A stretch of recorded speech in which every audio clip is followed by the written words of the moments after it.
कितनी हैं, रसूलुल्लाह के बेटे कितने हैं, अल्लाह के पाक पैगंबर की नवासियां कितनी हैं, रसूलुल्लाह के नवासे कितने हैं, अज़वाज मुतहहरात की तादाद कितनी है, सारी की सारी चीजें याद करना उम्मत मुहम्मदिया के ऊपर जरूरी है। आज अगर मैं आपसे एक सवाल करूं, आप अपने सिलसिला नसब को याद करते हो, मेरे बाप का नाम फलाना है, मेरे दादे का नाम फलाना है, मेरे बाप दादे का नाम फलाना है, आप सिलसिला नसब याद करते हो, लेकिन आप अपने गिरेबान के अंदर झांक कर देखें कि आप किस पैगंबर की उम्मत हैं। मेरे अजीजों, वो पैगंबर कि जिसके उम्मती होने के लिए हजरत मूसा ने भी, हजरत ईसा ने भी इस पैगंबर के उम्मती होने के लिए रब की बारगाह के अंदर ये इल्तिजा करते हैं। और इससे आगे बढ़कर आपको बताता चलूं कि वो पैगंबर जो विलादत के वक्त भी अपनी उम्मत के लिए दुआए इस्तगफार करता है, अपने विसाल के वक्त भी इस उम्मत के लिए दुआए इस्तगफार करता है। आज अगर हम उस पैगंबर की तालीमात को छोड़ दें, उस पैगंबर के सिलसिला नसब को छोड़ दें, उस पैगंबर की तालीमात को छोड़ दें,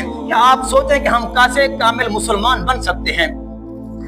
और मैं यकीन के साथ कह सकता हूं कि इस मस्जिद के अंदर जितने लोग बैठे हुए हैं, बाज लोग ऐसे होंगे कि जिनको ये पता नहीं होगा कि अल्लाह के पाक पैगंबर की बेटियां कितनी हैं, रसूलुल्लाह के उन बेटियों का नाम क्या है, उन शहजादियों का नाम क्या है, उन साहिबजादियों का नाम क्या है, अल्लाह के पाक पैगंबर के कितने लख्ते जिगर हैं, रसूलुल्लाह का कौन सा बेटा कितनी उम्र के अंदर वफात पा गया। तो मेरे अजीजों, बड़े अफसोस की बात तो ये होती है कि हमने अपने पैगंबर की तालीमात को भी छोड़ दिया, रसूलुल्लाह की सुन्नत को भी छोड़ दिया, और अल्लाह के पाक पैगंबर के सिलसिला नसब से भी हमने दूरी अख्तियार कर ली। तो बहरहाल अर्ज करने का मकसद ये है कि अबा अहदिन मिर रिजालिकुम, रसूलुल्लाह मर्दों में से किसी एक बाप नहीं है। अब अल्लाह के पाक पैगंबर को अल्लाह ने मेरे अजीजों 3 साहिबजादे और 4 साहिबजादियां अता की हैं। 3 साहिबजादे जिनका पहला नाम हजरत कासिम रज़ियल्लाहु ताला अन्हु है। ये हजरत कासिम रज़ियल्लाहु ताला अन्हु नबुव्वत से पहले पैदा होते हैं, मक्का की सरजमीन के ऊपर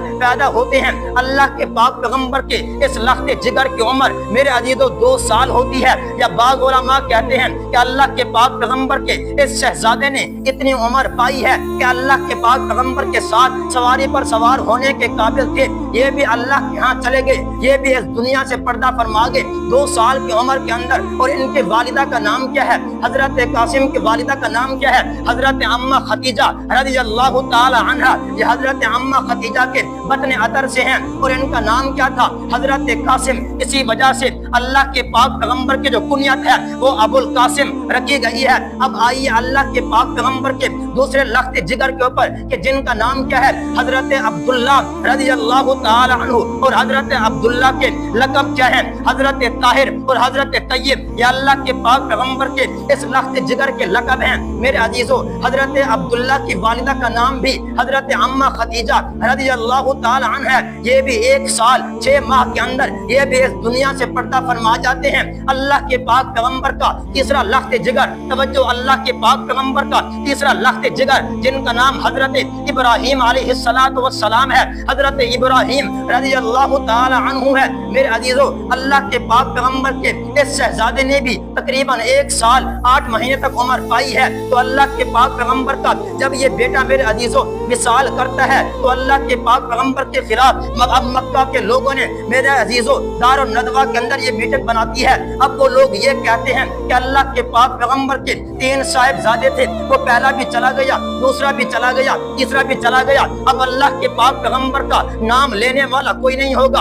अब अगर मैं आपसे पूछूं, क्योंकि जो बाप की मिरास का मालिक होता है वो उसकी औलाद होती है, उसका औलाद ही उसका सरमाया होता है। अब मक्का के लोगों ने क्या कहा कि अल्लाह के पाक पैगंबर का पहला लख्त जिगर भी इस दुनिया से विसाल कर गया, दूसरा भी विसाल कर गया, तीसरा भी इस दुनिया से चले गए। और जब हजरत इब्राहीम अलैहिस्सलातु वस्सलाम पैदा होते हैं, हजरत अबू राफी रज़ियल्लाहु ताला अन्हु ये अल्लाह के पाक पैगंबर के पास आके खुशखबरी देते हैं कि या रसूल अल्लाह, आपके घर के अंदर अल्लाह ने एक साहिबजादा अता किया है। अल्लाह के पाक पैगंबर इस खुशी की बिना के ऊपर हजरत अबू राफी को एक गुलाम इनायत फरमाते हैं। साथ में रोज उस शहजादा रसूल का अल्लाह के पाक पैगंबर अकीका भी करते हैं। 2 मेंढे ज़िबा भी करते हैं। अल्लाह के पाक पैगंबर अपने उस शहजादे के मेरे अजीजों बाल भी मुड़वाते हैं और बालों के बराबर चांदी भी सदका करते हैं। उन बालों को जमीन के अंदर दफन करने के बाद नाम उनका हजरत इब्राहिम रखते हैं। ये भी 1 साल 6 महीने के बाद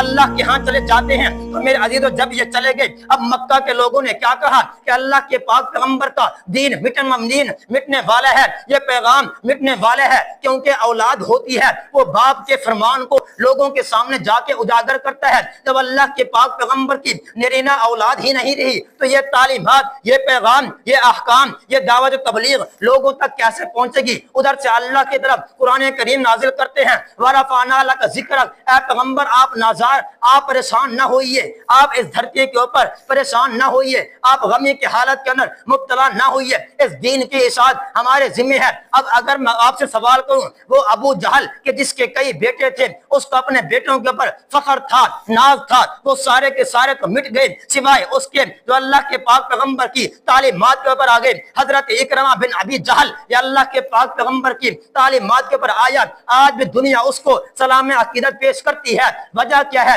रसूलुल्लाह की तालीमात। वजह क्या है? रसूलुल्लाह की मोहब्बत। वजह क्या है? अल्लाह के पाक पैगंबर के साथ मोहब्बत। तो मेरे अजीजों, जब अल्लाह ये आयत नाजिल करते हैं, ऐ पैगंबर हमने आपके नाम को जिक्र कर दिया, अगर अल्लाह के पाक पैगंबर को कोई मानने वाला अगर हबशे का बिलाल हो तो अल्लाह उसको इतना मकाम अता करते हैं कि दुनिया मिसाल देने से कासिर है। अगर रसूलुल्लाह को मानने वाला कोई ना हो, अगर सगा चच्चा हो मेरे अजीजों अबू लहब, तो अल्लाह उसके बारे में भी मुजम्मत बयान करते हैं। वजह क्या है? कि रसूलुल्लाह की तालीमात नहीं है। अल्लाह खुद कहते हैं तब्बत यदा अबी लहब व तब, कि अबू लहब हलाक हो जाए, अबू लहब बर्बाद हो जाए। बहरहाल खुलासा ये है कि अल्लाह के पैगंबर की खत्म नबुव्वत बयान हो रही थी। ये खत्म नबुव्वत इतना अहम उन्वान है कि मेरे अजीजों हर आदमी के लिए ये जरूरी है कि अल्लाह के पाक पैगंबर के खत्म नबुव्वत को अपने दिलों के अंदर इसको महफूज करे। अब रसूलुल्लाह सल्लल्लाहु अलैहि वसल्लम की खत्म नबुव्वत मेरे अजीजों कुरान से भी साबित है, हदीस से भी साबित है, असहाब रसूल की जमात से भी साबित है, उम्मत के इज्तिमा से भी साबित है। अब हजरत इमाम आजम अबू हनीफा फकीह मिल्लत मुजद्दिद मेरे अजीजों ये क्या कहते हैं? हजरत इमाम आजम अबू हनीफा ये वो ताबीईन हैं, ये इतने खुश नसीब हैं कि मेरे अजीजों जिन्होंने कितने सहाबा कराम की ज़ियारत भी की है, उनसे शर्फ भी हासिल किया है। हजरत इमाम आजम अबू हनीफा रहमतुल्लाह अलैह मेरे अजीजों 4 इमाम फुकहा के हजरत इमाम आजम अबू हनीफा हम हनफी हैं, हम किसकी फिका के ऊपर अमल करते हैं? इमाम अबू हनीफा की फिका पर। दूसरे इमाम हजरत इमाम शाफी हैं, तीसरे हजरत अहमद इब्न हंबल हैं, चौथे मेरे अजीजों हजरत इमाम मोहम्मद हैं। ये 4 इमाम हैं फुकहा के जिनकी फिका के ऊपर लोग अमल करते हैं, और इन तमाम में से जो सबसे आला मकाम के फायज हैं वो हजरत इमाम आजम अबू हनीफा रहमतुल्लाहि ताला अलैह हैं। अब अगर लोग इनके पास मसाइल पूछने के लिए जाते तो मेरे अजीजों हजरत इमाम आजम अबू हनीफा इतनी नरमी करने वाले थे, इतना इनके अंदर गौर व फिक्र करने वाले थे, किसी आदमी के ऊपर मेरे अजीजों कुफर का फतवा उस वक्त तक नहीं लगाते थे जब खूब इसके अंदर तदब्बुर तफक्कुर ना कर लेते थे। अब एक आदमी आता है इमाम आजम अबू हनीफा के बाद, क्या उस आदमी के बारे में आपका क्या अकीदा है जो नबुव्वत का दावा करता है? मेरे अजीजों इमाम आजम अबू हनीफा क्या फरमाते हैं? तवज्जो, इमाम आजम अबू हनीफा क्या फरमाते हैं कि जो नबुव्वत का दावा करने वाला है वो तो खुद काफिर है, दायरा इस्लाम से खारिज है, लेकिन एक वो आदमी जो उससे दलील मांगता है। इमाम आजम अबू हनीफा क्या कहते हैं कि नबुव्वत का दावा करने वाला वो तो काफिर है, लेकिन जो दलील मांगने वाला वो भी काफिर है। अब बात को समझना कि नबुव्वत का दावा करने वाला वो तो काफिर है, लेकिन जो दलील मांगने वाला है वो काफिर क्यों है? इमाम आजम अबू हनीफा ने बहुत बड़ा नुक्ता लिखा है कि जो आदमी दलील मांगने वाला है, अब उसके जहन के अंदर ये तरद्दुद है, ये शक है कि हो सकता है अल्लाह के पाक पैगंबर नबी आखिर ज़मान ना हो, अल्लाह के पाक पैगंबर खातमुन नबीयीन ना हो सकता है कि अल्लाह के पाक पैगंबर के पास नबुव्वत का सिलसिला जारी हो। इस शक के बिना पर वो आदमी दायरा इस्लाम से खारिज हो जाएगा।